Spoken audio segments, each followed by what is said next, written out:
নমস্কার বন্ধুগণ, সুপ্রভাত। আজ 8ই ফেব্রুয়ারি 2024, বৃহস্পতিবার হয় মার্কেটে রয়েছে আজকে নিফটির এক্সপায়ারি। তো চলুন চলে যাই চার্টে। প্রথম চার্ট ইউএস ফিক্স দেখুন মেক অর ব্রেক লেভেলে ট্রেড করছে। 14.58-এ মার্কেটের সাপোর্ট আর রেজিস্ট্যান্সের লেভেল, সম্ভবত এখান থেকে মার্কেট নিচে আসতে পারে। এরপরে ইউএস 10 ইয়ার বন্ডেলটাও ক্রমাগত নিচে আসার চেষ্টা করছে। রেজিস্ট্যান্স এখনও 4.177%-এ রয়েছে, 4.06%-এও সাপোর্ট রয়েছে। সাপোর্টের নিচে না আসা পর্যন্ত মার্কেটকে সাইডওয়েজ হিসাবেই আমরা দেখছি। ইউএস ক্রুড অয়েলের চার্টে আমরা দেখছি যে মার্কেট সামান্য বাউন্স দেখিয়েছে, কিন্তু 74-এর লেভেলেই রয়েছে সুন্দর একটি রেসিস্ট্যান্স। সুতরাং এখান থেকে মার্কেট পুনরায় নিচের দিকে আসারই চেষ্টা করবে। ইউএস 100 ন্যাসডাকের চার্ট নতুন অল টাইম হাই ক্রিয়েট করেছে। এখানে মার্কেট অত্যন্ত স্ট্রং, এখানে মার্কেটে নতুন হাই ক্রিয়েট হচ্ছে। সুতরাং এখানে যদি রিট্রেসমেন্ট আসে 17,627, এটি নতুন লং করার লেভেল তৈরি হচ্ছে।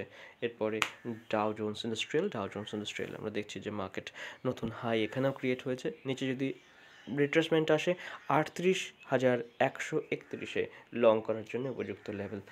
S&P 500 আমরা দেখছি যে মার্কেট নতুন হাই ক্রিয়েট করেছে। এক্ষেত্রে 4,962-র জন্য অপেক্ষা করতে হবে লং করার ক্ষেত্রে। FTSE ইউকের মার্কেটে আমরা দেখছি যে রেজিস্ট্যান্স ফেস করছে মার্কেট 7700 অর্থাৎ 7700 লেভেলে মার্কেট নিচের দিকে এসেছে। রেজিস্ট্যান্স এখনও ওখানে খুব কাছেই রয়েছে। গোল্ডের চার্টে কোনো মুভমেন্ট সেই অর্থে বড় মুভমেন্ট নেই, সাইডওয়েজ মুভমেন্ট চলছে।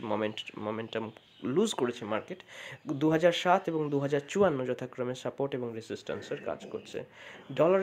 ডলার ইন্ডেক্সে আমরা দেখছি যে মার্কেট সামান্য রিট্রেস করে যে মার্কেট উইক হয়ে গেছে এরকম কোনো ব্যাপার নয়, তবে রেজিস্ট্যান্সের সাপোর্টের কাছে ট্রেড করছে। এখন মার্কেট যদি ফার্দার মুভমেন্ট আপসাইড দেয় তো 103.86-এর উপরে মার্কেটকে ট্রেড করতে হবে। এরপরে ইউএসডি আইএনআরে সঙ্গত কারণে কিছুটা সেল অফ এসেছে। নিচে সাপোর্ট রয়েছে 82.81-এ, রেজিস্ট্যান্স অনেক দূরে রয়েছে 83.40। এরপরে ইউরো ইউএসডি ডলার ইন্ডেক্সের যে স্ট্রেংথ কমছে তার কারণে সামান্য উপরে এসছে। তাই মানে যে মার্কেট একদম স্ট্রং হয়ে গেছে এরকম কোনো ব্যাপার নয়। মার্কেটে এখনও রেজিস্ট্যান্স স্ট্রং রয়েছে 1.084-এর কাছাকাছি। এরপরে ইথেরিয়ামের চার্টে দেখছি যে নতুন করে ব্রেকআউট আসছে। সামান্য রিট্রেসমেন্ট এলে 2400-র কাছাকাছি মার্কেটকে কিন্তু লং করার উপযুক্ত জায়গা তৈরি হবে। বিটকয়েনে অত্যন্ত অসম্ভব একটা স্ট্রেংথ দেখা যাচ্ছে। তো মার্কেট অল টাইম হাইকে স্পর্শ করার পুনরায় চেষ্টা করতে পারে। তো এখন মার্কেট ঠিক ব্রেকআউট জোনেই রয়েছে। এখানে খুব কাছাকাছি মার্কেটের সাপোর্টের জোন 44,423, এখান থেকে মার্কেট কিন্তু লং ক্যান্ডিডেট। এরপরে বল্টিক ড্রাই ইন্ডেক্স এখনও মার্কেট সাইডওয়েজ ট্রেড করছে 1383, এই লেভেল কিন্তু মার্কেটে সাপোর্টের খুব ভালো একটি লেভেল।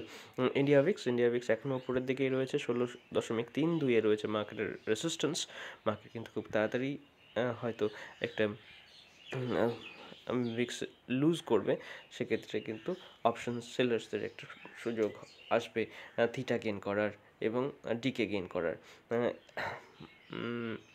ইন্ডিয়া 10 ইয়ার বন্ডেল সাইডওয়েজই রয়েছে আপাতত 7.10%-এর কাছাকাছি মার্কেটের রেসিস্ট্যান্স রয়েছে। এরপরে নিফটিতে আমরা দেখছি যে গতকাল উপরের লেভেল মার্কেট সাস্টেন করতে পারেনি, তবে মার্কেটের সাপোর্ট খুব গুরুত্বপূর্ণ এবং খুব শক্তিশালী সাপোর্ট রয়েছে 21,700-র কাছাকাছি। ব্যাংক নিফটিতেও একটা মোটামুটি সাইডওয়েজ ক্যান্ডেল ক্রিয়েট হয়েছে। কোনো গতি বা কোনো সেই রকম মোমেন্টাম আমরা দেখতে পাইনি, তবে মার্কেটের নিচের দিকে যাওয়ার জন্য কিন্তু বেশ কিছুটা জায়গা রয়েছে। 44,700 পর্যন্ত মার্কেট আসতে পারে। এখনও প্রায় 1100 পয়েন্ট নিচে আসার জন্য মার্কেটের জমি রয়েছে। এরপরে চলে যাব ফিন নিফটিতে আমরা দেখছি যে গতকাল একটা ডোজি ক্যান্ডেল ক্রিয়েট হয়েছে। মার্কেট খুব ভালো একটি লেভেলে ট্রেড করছে 20,500-র কাছাকাছি। মার্কেট একটি গুরুত্বপূর্ণ সাপোর্ট রেজিস্ট্যান্সের জোন। তারপরে যেদিকে মোমেন্টাম দেখাবে সেদিকেই কিন্তু মার্কেটে যাওয়ার অনেকটা জায়গা থাকবে। মিড ক্যাপ নিফটি নতুন অল টাইম হাই ক্রিয়েট করছে। মার্কেটে যদি সামান্য ব্রেকডাউন আসে 10,600-র কাছাকাছি মার্কেট কিন্তু লং ক্যান্ডিডেট তৈরি হবে। সেন্সেক্সের চার্টে আমরা দেখছি যে সাপোর্ট রেসিস্ট্যান্সের কাছ থেকে সেলিং আসছে।